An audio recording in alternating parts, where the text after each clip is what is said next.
नमस्कार साथियों। The magic series में आप सभी का स्वागत है। ये मैजिक जिसे रांडावा ने लिखी है और एक विश्व चर्चित पुस्तक है जिसने लाखों लाखों व्यक्ति की जिंदगी को परिवर्तन किया है। आइए हम उसके कुछ चंद पन्नों को पढ़ते हैं। मित्रों, एक महान रहस्य प्रकट होता है। आज की टाइटल है और यह जो है आज का वाक्य न्यू टेस्टामेंट में वर्णित गॉस्पेल ऑफ मैथ्यू से लिया गया है। और बहुत से लोग सदियों से इसे गलत समझते आए हैं, जिस वजह से इन्हें बहुत दुविधापूर्ण तथा अबुझ लगता रहा है। तो वो क्या है कि जिसके भी पास है उसे अधिक धन दिया जाएगा, जिसके भी पास है उसे अधिक दिया जाएगा और वह समृद्ध होगा। जिसके पास नहीं है उसके पास जो है वह सब भी उसे ले लिया जाएगा। आपको मानना होगा कि जब आप इन वाक्यों को पढ़ते हैं तो ये अन्यायपूर्ण लगते हैं। ये एक जगह से ऐसे कहने जैसे लगता है कि अमीर लोग ज्यादा अमीर होंगे और गरीब लोग ज्यादा गरीब होंगे। लेकिन इस वाक्य समूह एक पहेली है, एक रहस्य है। जब आप इसे सुलझा लेते हैं और इसका सही अर्थ जान लेते हैं तो आपके सामने एक नया संसार खुल जाता है। इस गुत्थी का जवाब सदियों तक बहुत से लोगों के लिए अबूझ रहा और इसका जवाब एक शब्द में छिपा है और वो है कृतज्ञता, ग्रेटिट्यूड्स। यानी इसका मतलब हुआ कि जिसके भी पास कृतज्ञता है उसे अधिक दिया जाएगा और वह समृद्ध होगा, और जिसके पास कृतज्ञता नहीं है उसके पास जो है वह तब भी उसे ले लिया जाएगा। तो मित्रों, छिपे हुए शब्द को उजागर करते ही जटिल वाक्य समूह आईने की तरह एकदम साफ हो जाता है। जब ये शब्द लिखे गए थे तब से वो 2000 साल का समय बीत चुका है, लेकिन आज भी उतने ही सच्चे हैं जितने कि वे तब थे। दुर्भाग्य से यदि आप कृतज्ञ होने का समय नहीं निकाल पाते हैं तो आपको कभी अधिक नहीं दिया जाएगा और आपके पास जो है उसे आप भी खो देंगे। कृतज्ञ होने पर जो जादू हो सकता है उसका वादा इन शब्दों में है। यदि आप कृतज्ञ हैं तो आपको अधिक दिया जाएगा और आप समृद्ध होंगे। कुरान शरीफ में भी कृतज्ञता का वादा इतनी प्रबलता से किया गया है। मोहम्मद साहब कहते हैं, और याद रखो, जब खुदा ने घोषणा की थी, जब तुम कृतज्ञ हो तो तुम्हें ज्यादा दूंगा, लेकिन यदि तुम कृतज्ञ न हो तो मेरा दंड सचमुच गंभीर होगा। इससे कोई फर्क नहीं पड़ता कि आप किस धर्म के अनुयायी हैं या आप धार्मिक हैं या नहीं। पवित्र बाइबल और कुरान के थे शब्द आप पर और आपके जीवन पर हमेशा लागू होता है। ये विज्ञान और सृष्टि के एक मूलभूत नियम को बता रहा है। तो मित्रों, इस सृष्टि का नियम है, कृतज्ञता सृष्टि के नियम के जरिए कार्य करती है जो आपके समूचे जीवन को संचालित करती है। आकर्षण नियम अपने सृष्टि में एक अणु से लेकर ग्रहों की गतियों की सारी ऊर्जा को संचित करता है और इस नियम के अनुसार समान ही समान चीज को आकर्षित करता है। आकर्षण का नियम है जिसके बदौलत हर जीवित प्राणी कोशिकाएं एक साथ जुड़ी रहती है, जिसके बदौलत हर वस्तु का रूप कायम है। आपके जीवन में यह नियम आपके विचारों और भावनाओं पर कार्य करता है, क्योंकि आप भी ऊर्जा ही है और आप जैसा भी सोचते हैं, जैसा भी महसूस करते हैं, वैसे ही अपनी ओर आकर्षित करते हैं। मित्रों, यदि आप सोचते हैं मैं अपनी नौकरी को पसंद नहीं करता, मेरे पास पर्याप्त धन नहीं है, मुझे आदर्श जीवन साथी नहीं मिल सकता, मैं अपने बिल नहीं चुका सकता, मैं सोचता हूँ कि मुझे कोई रोग हो रहा है, वो मेरी कदर नहीं करता, मेरी अपने माता पिता के साथ पटरी नहीं बैठती, मेरा बच्चा बहुत बड़ी समस्या है, मेरा जीवन अस्त व्यस्त हो गया है, या मेरे वैवाहिक जीवन संकट में है, तो आप अपनी ओर से ऐसे अधिक अनुभव को आकर्षित करेंगे। लेकिन यदि आप उन चीजों के बारे में सोचते हैं जिनके लिए आप कृतज्ञ हैं, जैसे मैं अपनी नौकरी से बहुत प्रेम करता हूँ, मेरा परिवार बहुत मददगार है, मेरी छुट्टियां बेहतरीन है, मैं आज गजब का अनुभव कर रहा हूँ, मुझे अब तक का सबसे बड़ा टैक्स रिफंड मिला है, या बेटे के साथ कैंपिंग करने में मेरा वीकेंड बेहतरीन गुजरा, और आप सच में कृतज्ञता महसूस करते हैं, तो आकर्षण का नियम कहता है कि आपको और अधिक दिया जाएगा। ये कुछ इसी तरह काम करता है जिस तरह धातु चुंबक को खींचती है। आपकी कृतज्ञता चुंबकीय है और आपके पास जितनी अधिक कृतज्ञता होती है, आप चुंबक की तरह उतनी अधिक समृद्धि को आकर्षित करते हैं। इस सृष्टि का नियम है। आपने इस तरह की कहावतें सुनी होगी, जो भी जाता है लौट कर आता है, जैसा बोएंगे वैसा काटेंगे, as you sow so shall you reap.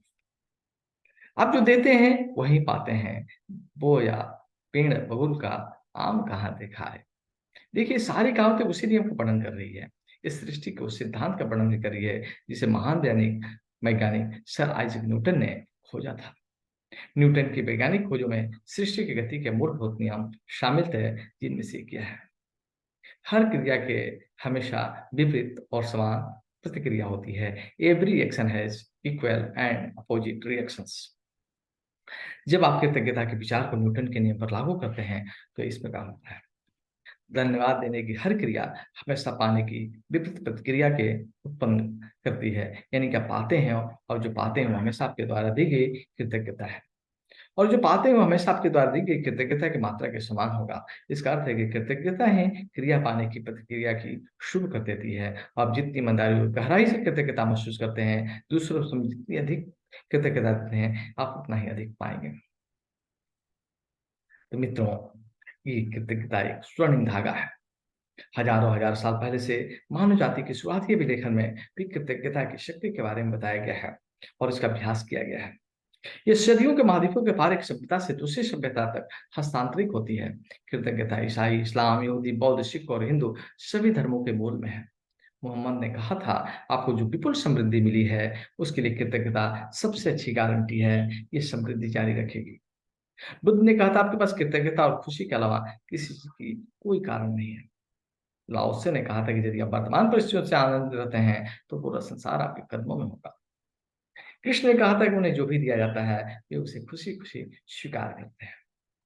सम्राट डेविड ने पूरे संसार के हर उस वस्तु को धन्यवाद देने के कहा था जो धरती और स्वर्ग के बीच में मौजूद है।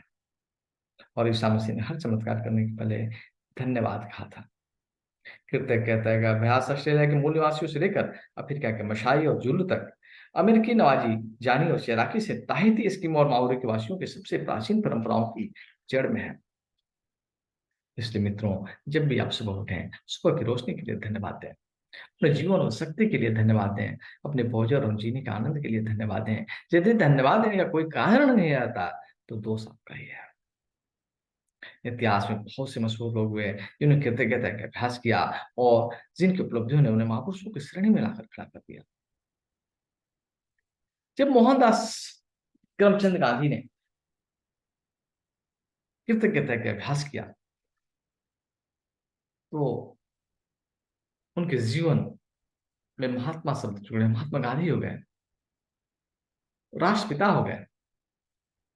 मदर टेरेसा ने कृतज्ञता का अभ्यास किया, दिन दुखों की सेवा में अपना समय व्यतीत किया, तो वो नोबेल प्राइज से भी उनको मिला। Martin Luther King Junior, Dalai Lama, Leonardo da Vinci, Plato, Shakespeare, Aesop, Blake, Emerson, Dickens, Proust, Descartes, Jung, Newton, Einstein और बहुत सी अन्य हस्तियां जो सामान्य जीवन से एक असामान्य जीवन की तरफ पहुंची। मित्रों, अल्बर्ट आइंस्टीन के वैज्ञानिक खोजों ने इस संसार को देखने के हमारे तरीके को बदल कर रख दिया। और जब उनसे उनकी विराट उपलब्धियों के बारे में पूछा गया तो उन्होंने सिर्फ दूसरों को धन्यवाद देने का उल्लेख किया। आइंस्टीन इतिहास के सबसे प्रतिभाशाली व्यक्तियों में से एक थे, लेकिन उन्होंने दूसरे लोगों को उनके काम के लिए दिन में 100 से अधिक बार धन्यवाद दिया। क्या इसमें हैरानी की कोई बात है कि जीवन के इतने सारे रहस्य अल्बर्ट आइंस्टीन के सामने उजागर हुए? क्या इसमें हैरानी की कोई बात है कि अल्बर्ट आइंस्टीन ने इतिहास के कुछ सबसे महानतम वैज्ञानिक खोज की? उन्हें जीवन के हर दिन कृतज्ञता का अभ्यास किया और बदले में उन्हें समृद्धि के कई रूप प्राप्त हुए। जब आइजैक न्यूटन से पूछा गया कि उन्होंने इतनी सारी वैज्ञानिक खोज कैसे करी तो उन्होंने कहा था, वे विराट लोगों के कंधे पर खड़े हुए थे। आइजैक न्यूटन को हाल ही में विज्ञान और मानव जाति के प्रति सर्वाधिक योगदान देने वाले इंसान घोषित किया गया है, लेकिन वो भी अपने आने से पहले लोगों के प्रति कृतज्ञ थे। जिन वैज्ञानिकों, दार्शनिक, खोजियों, आविष्कारकों तथा वैज्ञानिकों ने कृतज्ञता का अभ्यास किया था, इन्हें इससे बहुत अच्छे परिणाम मिले और अधिकतर को इसकी आंतरिक शक्ति का ज्ञान था। बहरहाल आज के अधिकतर लोगों को कृतज्ञता की शक्ति की जानकारी नहीं है, क्योंकि जीवन में कृतज्ञता के जादू का अनुभव करने के लिए आपको इससे अभ्यास करना होगा। मित्रों, ब्रांडा लिखती है कि मेरी कहानी इस बात का आदर्श उदाहरण है कि जब कोई इंसान कृतज्ञता को नजरअंदाज करता है तो उसका जीवन कैसा होता है। और जब आप कृतज्ञता को अपने जीवन के हिस्सा बना लेते हैं, तो कितना बड़ा चमत्कार हो जाता है। यदि कोई 6 साल पहले मुझसे पूछता कि क्या मैं कृतज्ञ हूँ, तो मैं कुछ इस तरह का जवाब देती। हाँ, निश्चित रूप से मैं कृतज्ञ हूँ। जब कोई मुझे उपहार देता है, जब कोई मेरे लिए दरवाज़ा खोलता है, जो कोई मेरे लिए कुछ करता है, तो मैं उसे धन्यवाद देती हूँ। सच्चाई ये है कि तब मैं ज़रा भी कृतज्ञ नहीं थी। मैं जानती ही नहीं थी कि सच में कृतज्ञ होने के क्या मायने रखते हैं। कभी-कभार के मौके को धन्यवाद करने भर से मैं कृतज्ञ इंसान नहीं कहला सकती। कृतज्ञता के बगैर मेरा जीवन काफ़ी चुनौतीपूर्ण था। मैं कर्ज़ में थी जो हर महीने बढ़ता ही जा रहा था। मैं सचमुच बड़ी कड़ी मेहनत करती थी, लेकिन मैं आर्थिक स्थिति ज़रा भी बेहतर नहीं हुई थी। बढ़ते कर्ज़ और दायित्वों से जूझते हुए मैं सतत तनाव में जी रही थी। मेरे अच्छे संबंध भी विनाशकारी बन रहे थे, क्योंकि मेरे पास हर व्यक्ति के लिए कभी पर्याप्त समय नहीं बचता था। हालाँकि उस समय स्वस्थ थी, जैसे कहा जाता है, लेकिन शाम होने तक मैं निढाल हो जाती थी और हर मौसम में मुझे सर्दी व अन्य छोटी बीमारियों घेरे रहती थी। जब मैं सहेलियों के साथ कभी बाहर जाती थी या छुट्टियाँ मनाती थी, तब कहीं खुशी के चंद पल नसीब होते थे, लेकिन उन खुशियों को भुगतान के लिए अधिक कड़ी मेहनत करने की आवश्यकता मुझ पर हावी हो जाती थी। मैं दरअसल जी नहीं रही थी, मैं तो सिर्फ अपने आप को ज़िंदा रखे हुए थी। एक दिन से दूसरे दिन तक, एक तनख़्वाह से दूसरे तनख़्वाह था, और जब मेरे जीवन की एक समस्या सुलझती थी, तो कई अन्य समस्याएँ आ जाती थी। लेकिन फिर एक ऐसी घटना घटी, जिसने मेरे भावी जीवन को, हर चीज़ को बदल दिया। मेरे जीवन का एक रहस्य खोज लिया, और मैं खोज के फलस्वरूप मैं हर दिन कृतज्ञता का अभ्यास करने लगी। परिणाम यह हो कि मेरे जीवन के हर पहलू में बदलाव आ गया। मैं कृतज्ञता के जितना त्याग के अभ्यास किया, परिणाम उतने अधिक चमत्कारी होने लगे। अब मेरा जीवन सचमुच जादुई बन चुका है। जीवन में पहली बार मैं कर्ज के बोझ से आजाद हुई, और उसके कुछ समय बाद ही मेरे पास वो सारा पैसा आ गया, जितना मेरे सपनों को पूरा करने के लिए मुझे चाहिए था। मेरे संबंध, काम-काज और स्वास्थ्य संबंधी समस्याएँ गायब हो गई। मैं हर दिन बाधाओं से नहीं जूझ रही हूँ। अब तो मेरे दिन एक के बाद एक अच्छी चीज़ों से भरते चले जा रहे हैं। मेरा स्वास्थ्य ऊर्जा उल्लेखनीय रूप से बढ़ रहा है। वास्तव में मैं उससे भी बेहतर महसूस करने लगी, जितना कि 20-25 साल की उम्र में करती थी। मेरे संबंध कहीं अधिक सार्थक बन गए, और चंद महीनों में ही मैंने अपने परिवार वालों और मित्रों के साथ इतना अधिक आनंद लिया, जितना कि मैं पिछले सालों से कभी नहीं लिया था। सबसे बड़ी बात, मैं इतनी अधिक खुशी महसूस करती थी, जितना मुझे कभी संभव ही नहीं लगती थी। परम आनंद की अवस्था में थी। जीवन के सबसे अधिक खुश कृतज्ञता ने मुझे बदल दिया। मेरा पूरा जीवन जादुई रूप से बदल दिया। तो मित्रों, आप भी चाहते हैं कि अपने जीवन में जादू लाना, जीवन में खुशियों का आगमन होना, जीवन में एक 360 डिग्री चेंज करना, तो हमारे साथ इस मैजिक बुक रीडिंग में शामिल हैं। अगर आप कमेंट बॉक्स में यस टाइप करके अपना मोबाइल नंबर उसमें करते हैं, तो मैं आपको इस ग्रुप में जोड़ूँगा, जो बहुत ही आनंदित क्षण है। इसमें हम अभ्यास करते हैं कि कैसे जो है, कहा गया है ना कि लघुता ते प्रभुता मिले, प्रभुता ते प्रभु दूर, चिट्ठी लय सकर चली, हाथी के सुध दूर। हम कृतज्ञता का अभ्यास करके धूल से भी चिट्ठी को छान लेंगे। गहरे सागर में जाकर मोती को प्राप्त करने का ये एक बहुत सुंदर कोर्स है। तो आप इस कोर्स में शामिल हुए। इसी आशा उम्मीद के साथ एक प्रेमपूर्ण निमंत्रण है। आशा है आपके जीवन में खुशी और बहार आए। इसी शुभ भावना के साथ मंगल कामना करते हुए मैं 3 बार जादुई शब्द बोलूँगा। धन्यवाद, धन्यवाद, धन्यवाद। आपके हृदय में बैठे हुए परमात्मा को मैं पूर्ण प्रणाम करता हूँ। नमस्कार।